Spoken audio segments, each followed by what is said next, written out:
نماز جنازہ کی اہمیت. نماز جنازہ فرض کفایہ ہے. فرض کفایہ سے مراد یہ ہے کہ سب لوگوں کا نماز جنازہ پڑھنا فرض نہیں ہے. اگر علاقے کے چند لوگ بھی پڑھ لیں تو سب کا فرض ادا ہو جائے گا.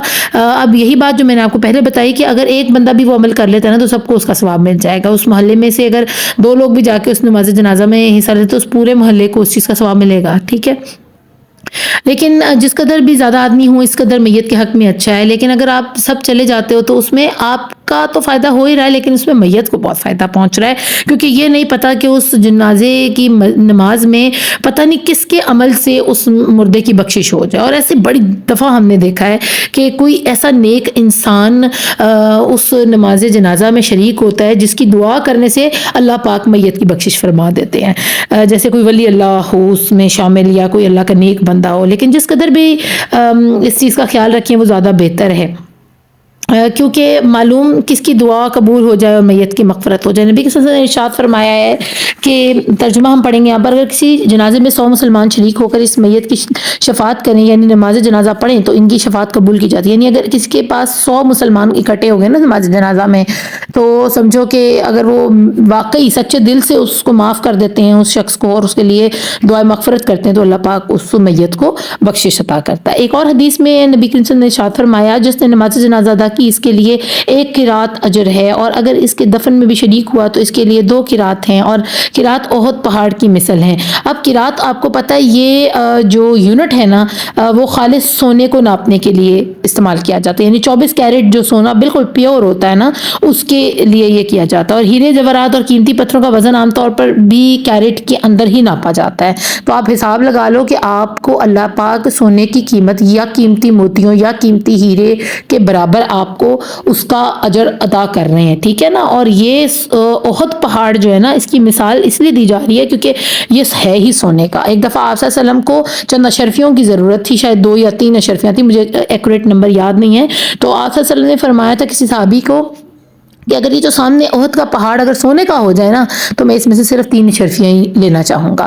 تو جس ٹائم آپ صلی اللہ علیہ وسلم نے یہ کلمات ادا کیے تھے نا اللہ تعالیٰ نے اسی لمحے احد کے پہاڑ کو سونے کا بنا دیا تھا, لیکن لوگوں کو پتہ نہیں. لیکن اب پچھلے مہینے میں نے ایک نیوز دیکھی کہ وہاں کے ایک سعودیہ کے ایک بندے نے یہ جو ہے کیا ہے وہاں پر R&D کروائی ہے کیونکہ وہ شاید منرالوجی اور اس ٹائم کا جیولوجی کے اندر اس کا کوئی انٹرسٹ تھا, تو پتہ لگایا تو اس کو احد پہاڑ میں سے سونے کی جو ہے نا نظر آ گئی ہے وین. تو آپ کو اسی وقت ہمیں یقین ہو گیا تھا جب آپ صلی اللہ علیہ وسلم کے زبان مبارک پر یہ بات آئی تھی کہ احد کا پہاڑ اگر سونے کا ہو جائے تو اللہ کس طرح اپنے نبی کی بات کو ٹال سکتے تھے. تو خیر ہم واپس چلتے ہیں اپنے ٹاپک کی طرف کہ حدیث پاک میں ہے کہ آپ صلی اللہ علیہ وسلم فرما رہے ہیں نا کہ احد پہاڑ کی مثل ہے, قرات احد پہاڑ کی مثل ہے. تو اس کا مطلب یہ ہے کہ آپ صلی اللہ علیہ وسلم کو پتہ ہے کہ احد کا پہاڑ سونے کا پہاڑ بن چکا ہوا ہے, تو اس لیے وہ اس چیز کی مثال دی جا رہی ہے. اور دیکھیں حدیث اور قرآن میں ہمیں پتہ تھا لیکن کسی نے کبھی اس چیز پر غور ہی نہیں کیا کہ ہم جا کے احد پہاڑ کو سرچ کریں یا اس کو کھودیں یا اس کو دیکھیں.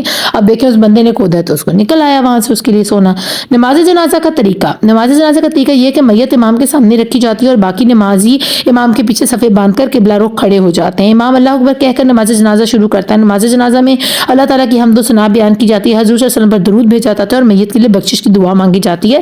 اس کے بعد میت کو مسنون طریقے سے دفن کر دیا جاتا ہے. یعنی اس میں کوئی بھی آپ دیکھ رہے ہو کہ تکبیر ہو رہی ہے, قیام ہو رہا ہے, ٹھیک ہے, لیکن کسی قسم کا جو ہے نا وہ نہیں کر رہے, رکوع تک آپ جا رہے ہو, رکوع اور سجدہ بالکل نہیں ہو رہا, یعنی جھکا نہیں جا رہا میت کے سامنے کسی بھی انداز میں, نہ گھٹنوں پر نہ زمین پر سجدے میں رکھ کر, ٹھیک ہے. تو اس میں صرف جو ہے تکبیر اور قیام کیا جاتا ہے.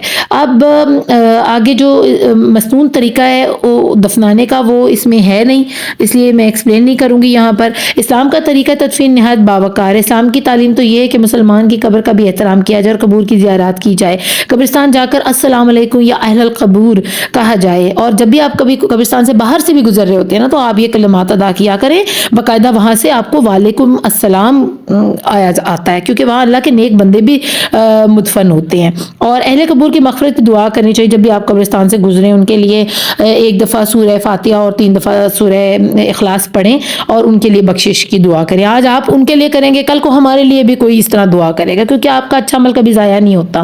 نیز قبر پر بیٹھنے اور اس کی طرف رخ کر کے نماز پڑھنے سے منع کیا گیا ہے. اب قبر کے اوپر بیٹھنا منع ہے, ٹھیک ہے نا, آپ جا کر کھڑے ہوں ضرور اپنے عزیز و اقارب کی قبروں پر, یا دادا دادی کی, یا جن کے پیرنٹس نہیں رہے وہ اگر اپنے ماں باپ کی قبروں پر جاتے تو وہاں بیٹھنا ممنون ہے, بیٹھنا نہیں ہے آپ نے, بس کھڑے ہو کر ان کے لیے دعا کرنی ہے اور وہاں سے ہٹ جانا ہے, ٹھیک ہے, اور اس طرف رخ کر کے نماز نہیں پڑھنی.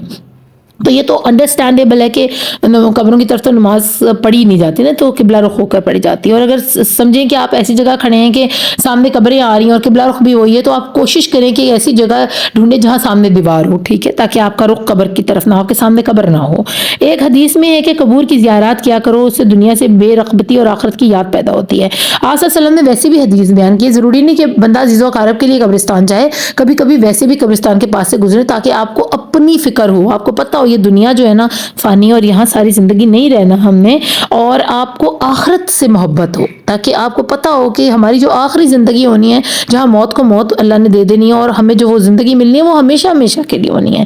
پھر آپ جو کچھ یہاں سے کما کے لے کے جاؤ گے, اچھا یا برا, یہ وہ آپ کے اوپر ڈیپینڈ کرتا ہے. اگر اچھا کما کر لے کر گئے ہو تو پھر تو آپ کی موجیں لگ گئی, سمجھو ساری زندگی وہاں آپ کو, یعنی مرنا تو پڑے گا نہیں, آپ کو وہ ساری سہولیات ملتی رہیں گی اور ہمیشہ ہمیشہ کے لیے ملیں گی. ذرا ایک دفعہ اس بات کو ضرور سوچیے گا کہ ہمیشہ ہمیشہ سے کیا مراد ہے.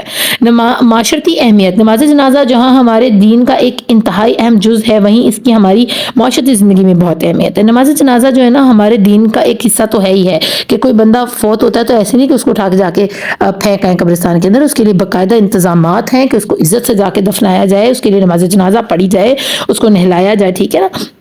اس کے علاوہ معاشرتی زندگی میں اس کی اہمیت کس وجہ سے ہے؟ اسلام میں سنت یہ ہے کہ جب کوئی مسلمان وفات پا جائے تو ان کے اہل خانہ کی تعزیت کی جائے, ان کے غم میں شریک ہو, ان کے لیے کھانے وغیرہ کا انتظام کریں. نماز جنازہ مسلمانوں کے اجتماع کا سبب بنتی ہے, دور و نزدیک سے لوگ نماز جنازہ کے لیے اکٹھے ہوتے ہیں, تمام ذاتی رنجشیں مٹا کر لوگ ایک دوسرے کے غم میں شریک ہوتے ہیں. نماز جنازہ سے باہمی ہمدردی بھائی چارے کا درس ملتا ہے. تو آخری جو بات ہے نا معاشرتی اہمیت کی, وہ یہ ہے کہ اس میں باہمی ہمدردی ہوتی ہے, بھائی چارے کا درس ملتا ہے, ایک دوسرے کے غم میں شریک ہوتے ہیں تو رنجشیں دور ہوتی ہیں, ٹھیک ہے. اور ایک آپ یہ بھی کہہ سکتے ہو کہ جن کے گھر میں یہ اتنا بڑا نقصان ہوا ہے, وہ اپنے پیارے گواہ بیٹھے ہیں, یا پیارا ان سے دور ہو گیا, ان کا غم تھوڑا ہلکا ہو جاتا, ان کو اکیلا اکیلا پن محسوس نہیں ہوتا. 2-3 دن جو 3 دن اس کے رکھے گئے ہیں, سنت عمل ہے کہ 3 دن سے زیادہ جو ہے نا سوگ نہیں منانا چاہیے, اٹھا لینا چاہیے. تو اتنے دن کم سے کم آپ ان سے ملنے جاتے ہیں, تعزیت کرتے ہیں, ان کے اہل خانہ کو اکیلا پن محسوس نہیں ہوتا, پھر ان کے دل کا جو ہے نا درد ذرا کم ہو جاتا ہے.